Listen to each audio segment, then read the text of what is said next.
Shalom YouTube, you're listening to The Financially Savvy Chick. In today's video, I want to talk about how much cash you should keep in your bank account. Bank accounts can make paying bills and managing spending easier, and a savings account provides a convenient place to keep cash you may need in an emergency. Many people ask how much money should they keep in their checking or savings, and is it possible to have too much cash in the bank? Finding the right balance is key to managing your bank accounts. Though this is true, the 50-30-20 rule, I'm sure you guys have heard about it if you follow financial advisors or financial coaches such as myself. And how you decide to budget your money can influence the amount of cash you keep in a bank. Now, I'm going to be straightforward and honest with you.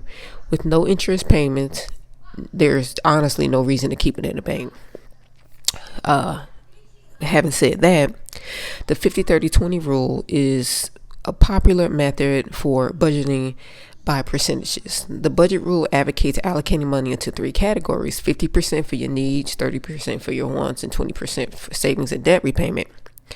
Needs are all of the expense you need to pay to maintain a basic standard of living, which includes housing, utilities, groceries, among other essentials. And then you got your wants, which comprises everything you want to spend money on that isn't necessary. Going to the movies, dining out, or entertainment, traveling.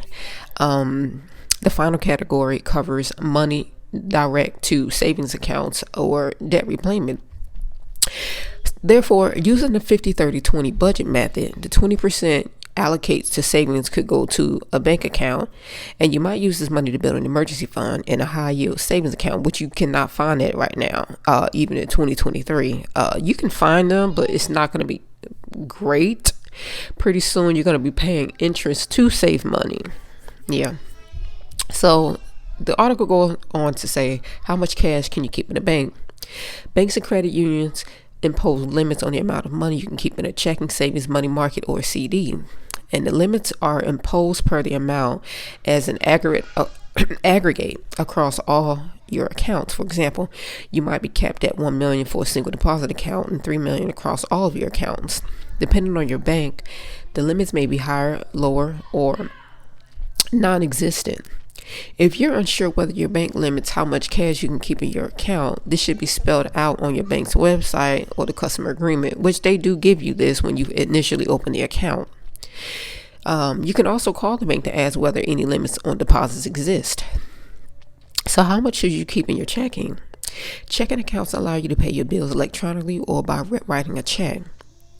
When your checking account comes with a linked debit card, you can use it to make purchases online or in person, and you can link that checking account to a savings account to easily transfer funds between the two. But what's the smart amount of money to keep in your checking account? And that answer depends on several things: how you budget the money each month, whether your checking account allows you to earn interest on balances, and what your bank charges for checking account fees.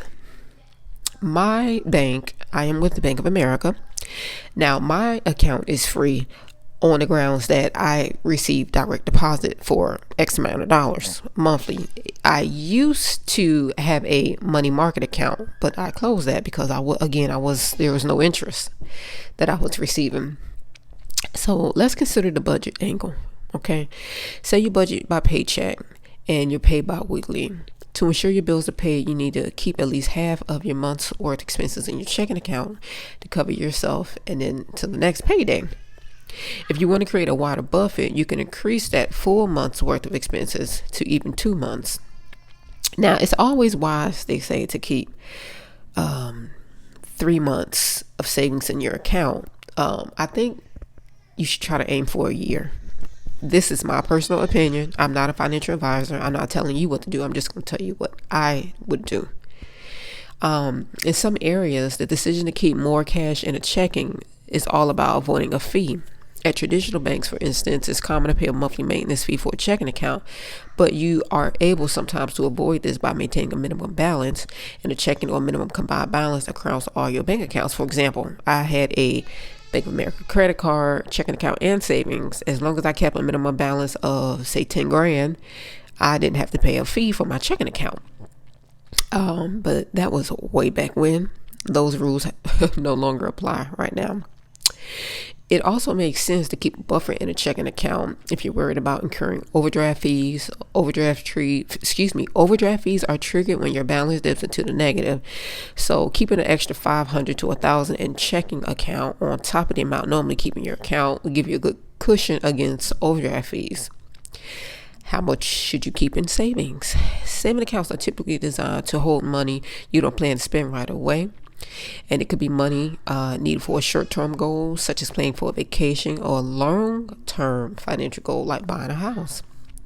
Savings accounts, money market accounts are helpful for stashing away emergency funds in case you need it.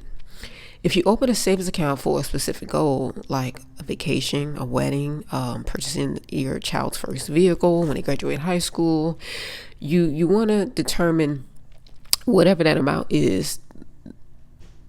That's what you want to put in your savings account.